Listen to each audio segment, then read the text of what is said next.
रावजोंबो एलायन्स खालामाबालानो हारसिं गेलेगोन होननानै डिसिसन लाखानाय दं। बे हिसाबै जों जा जेनेबा सोरबा कंग्रेस हक बा बिजेपि हक बा इउडिएफ हक बा जिखुनु पार्टि हयथ' मिडियानि आगोलाव बुंदों बा सोरनिबा सिगाङाव What's on full video? नै आरो खनसेबाव हाग्रामा सरखार बाव नै आरो खनसेबाव हाग्रामा सरखार बाव नै आरो खनसेबाव बिपिएफ हान्जा बाव नै आरो खनसेबाव बिपिएफ हान्जा बाव देरहासार जाबावगोन आयौ देरहासार जाबावगोन। Hi, welcome back to Daugalang YouTube channel. Daugalang YouTube channel नोंथांमोन बयखौबो बरायनाय थाबावबाय। दिनै माने नोंथांमोना आथिंहा नुखादों बेनाराव नोंथांमोना आरो जिबायदि भिडिअफोरा जागोन बियो नोंथांमोना थाम्बनेल आरो टाइटेलखौ नायना मिथिखाबाय। माने दिनै मोनसे माबाजों आरो मिटिं खुंफुंनो बेयाव हाग्रामा महिलारि फैदों। बेयाव आंबो सफैनो हादों आरो ओमफ्राय बेयावहा जिबायदि भिडिअफोरखौ लानानै फैदों बेखौबो नोंथांमोननिसिम बेखौनो देखायनो नागिरदों आरो। स' होमबा नोंथांमोना भिडिअखौ नायलांबाय थादो आरो मोजां मोनदोंबा लाइक शेयार खालामनो दाबावसै जाहाथे गोबांनिफ्राय गोबां मानसिफोरा जइन जानो हायो बेफोरबायदि भिडिअखौ नायनो हायो। होमबा भिडिअखौ नोंथांमोना नायलांबाय थादो।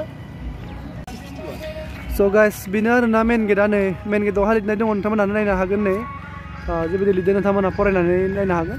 लिरदोंहा ग्रेन्ड जयनिं सेरेमनि बड'लेण्ड पिपल्स फ्रन्टनो बेनिफ्राय अर्गेनाइज बाय भैरबकुन्द ब्लक कमिउनिटि आरो चिफ गेस्टआव दङ मिस्टार हाग्रामा महिलारि ओमफ्राय बेयाव माबा दङ आरो बिपिएफनि बियो बेनिफ्राय भेन्युआव दङ सान्तिपुर प्लेग्राउन्ड डिस्ट्रिक्ट उदालगुरि बिटिएडिया आसामानो गोलैयो ओमफ्राय दिनै 5 तारिख बेयावनो सोलिदों। आच्चा मेन गेटआ बेनो आरो ओरैजा सेकेन्ड माबा बियो गेट नोंथांमोना नायनानै थानो हागोन ने।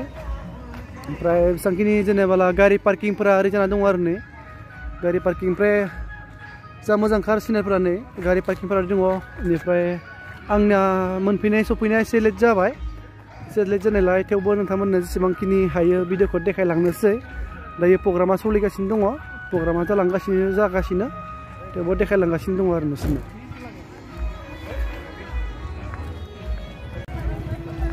स' मेन गेटखौहा बारबोबाय मेन गेटखौ गारबोनानै दायो जों सिङाव हाबगासिनो दङ। नोंथांमोना भिडिअखौ दसे नायलांदो दाहाय मेन गेटआव हाबनानै मोनहैनायखौबो देखायगोन।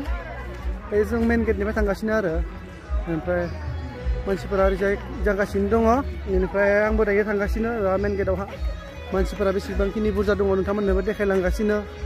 बेनिफ्राय प्रग्रामाथ' स्टार्ट जाबायनो जोंना मोनफैनाया एसे लेट जाबाय थेवबो जेसेबांखिनि हायो नोंथांमोननो श' खालामनो इच्चा खालामसै आरो नोंथांमोना भिडिअखौ जोबजासिम नायलांगोन आरो मोजां मोनदोंबा लाइक शेयारखौ खालामनो दाबावसै। जों दायो थांगासिनो आरो नोंथांमोननो भिडिअखौ देखायलांगासिनो। स' बेफोर जादों नै फिसा बिला दखानफोर दङ आरो नै ओरैजि दङ ओरैजाय दखानफोर दङ आरो नै।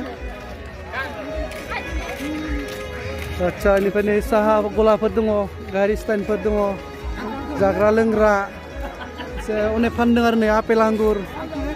प्रग्रामा एसे फिसा नङा एसे गिदिरानो जादों आरो बहुत मानसिफोर फैदों बेयावहा फानदों नै जेलापिनो मानो अनेकनो बनायगासिनो दङ ओरैजाय दङ नै अनेक सिस्टेमनि फानदों आरो नै दाना दङ मिक्सार दङ नारें दङ। ओमफ्राय मेन ग्राउन्डआ बेनो आरो ना सान्तिपुर फोथारनि प्लेग्राउन्डआ बेनो आरो नै। स' ओरैजाय नै स' मानसिफोरा बेसेबांखिनि बुरजा दङ नोंथांमोना नायलांबाय थानो हागोन आरो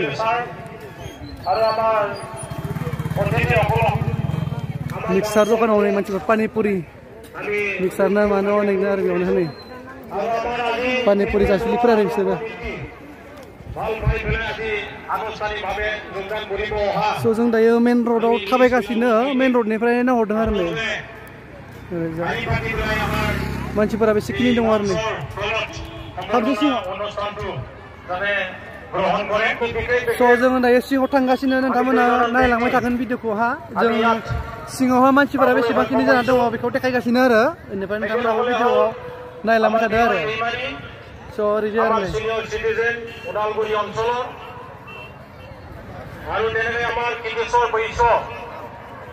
ग्राउन्ड hari जे दङ ग्राउन्ड आरो बनायजादों शान्तिपुरनि फोथारनि ग्राउन्ड आरो बियो प्लेग्राउन्ड बेयावनो हा जादों बाथौ महासभा प्राक्तन আমার সেক্রেটারি বলরাম दैमारी আমার মাজত আছে আমার অতিথি बिसोरो मोसाग्राफोरमोन आरो ने সম্বর্ধনাটি গ্রহণ কৰিবৰ কাৰণে অনুৰোধ জনাইছো बिसोरो मोसाखांनानै फैबाय आरो मोसागासिनो बिसोरो मोसानानै আমাৰ थांबाय আজি দলত स' बिसोरो मोसाखांबाय ना माखौ मिन्थिला जों सफैनो हायासै आरो लेट जाबाय एसे हा আপোনালোকৰ গতৈ ड्रेसफोरा मोजाङानो बिसोरनाबो আমাৰ জিলা जेसेबांखिनि हायो नोंथांमोननो देखायलांनोसै ओरैजा অন্যতম সম্পাদক আমাৰ নাৰায়ণ উপাধ্যায় জাঙুৰীয়াই গাই শুনাব তো আপোনালোকে আমাৰ মঞ্চৰ তলত হাৰি পাতি আহিবৰ কাৰণে আৰু আমাৰ সম্বৰ্ধনা গ্ৰহণ কৰিবৰ কাৰণে বিনম্ৰ दैमारी रीता दैमारी बर्डेन बास्के दिखे हासदा सलोनी हेम्ब्रम कुमारी दैमारी चक्रमणि टुडु एलायन्स खालामाबालानो हारसिं गेलेगोन होननानै डिसिसन लाखानाय दं बे हिसाबै जों जा जेनेबा सोरबा कंग्रेस हक बा बिजेपि हक बा इउडिएफ हक बा जिखुनु पार्टि हयथ' मिडियानि आगोलाव बुंदों बा सोरनिबा सिगाङाव एलायन्सआव लाफागोन बा लाफाया सोरबा लाफागोन होनदों सोरबा लाफाया होनदों बा बेफोर मिडियायावसो बुंनाय खोथा खिन्थु फर्मेलि जोंनि बिपिएफ हान्जानिसिम कुनु दलनिफ्राय बेबादि इनभाइटेसन फर्मेल इनभाइटेसन गैया ओरैनो मिडियायाव बुंनो हागौ सोरबाया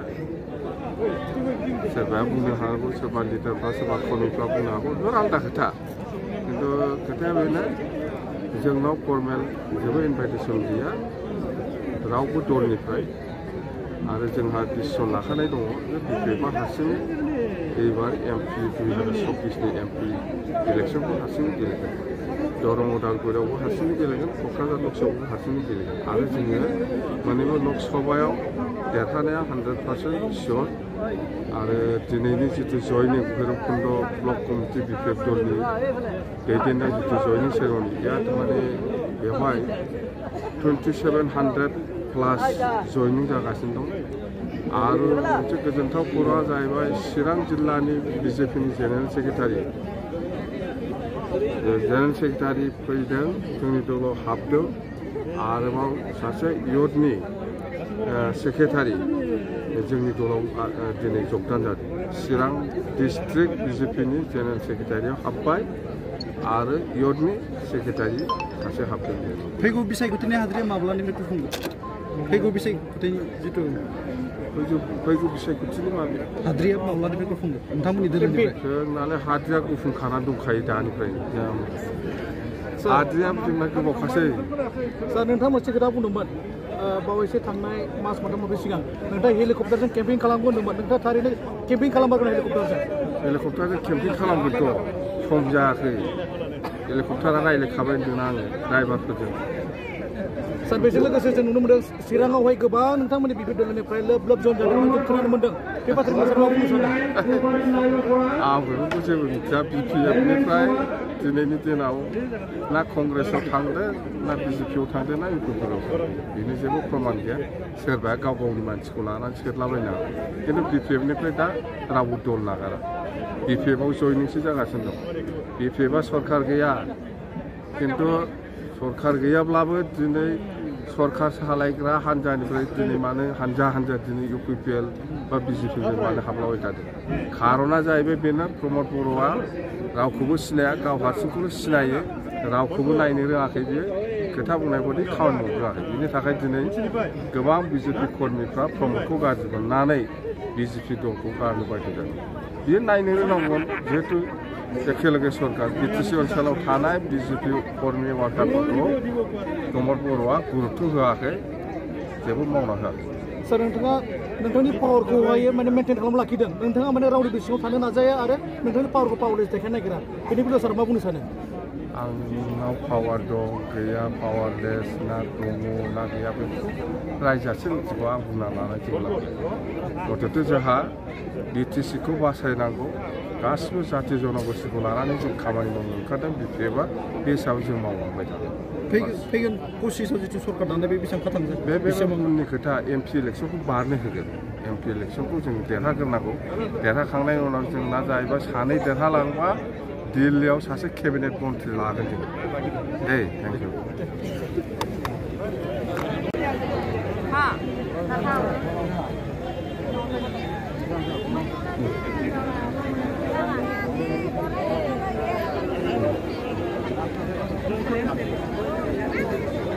যিমান জয়নিং হ'বলৈ অহা সকলোকে মই ইয়াতে অনুৰোধ কৰিছোঁ আমাৰ আগত আহিবৰ কাৰণে মই অনুৰোধ কৰিছোঁ। थांजोब्बाय आरो मानसिफोरा जोंबो थांसै।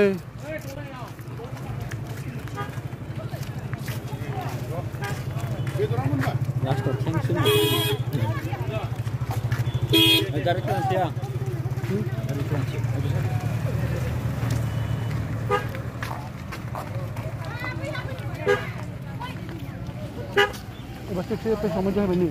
Lain dah macam begini.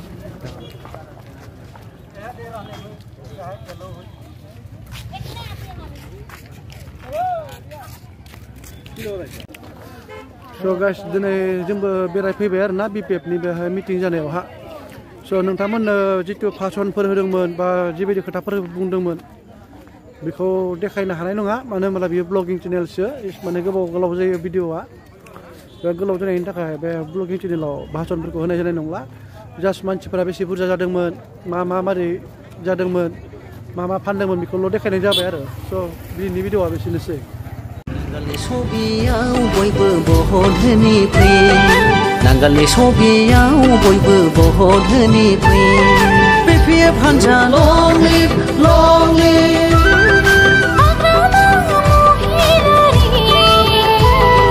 जिन्दाबाद जिन्दाबाद।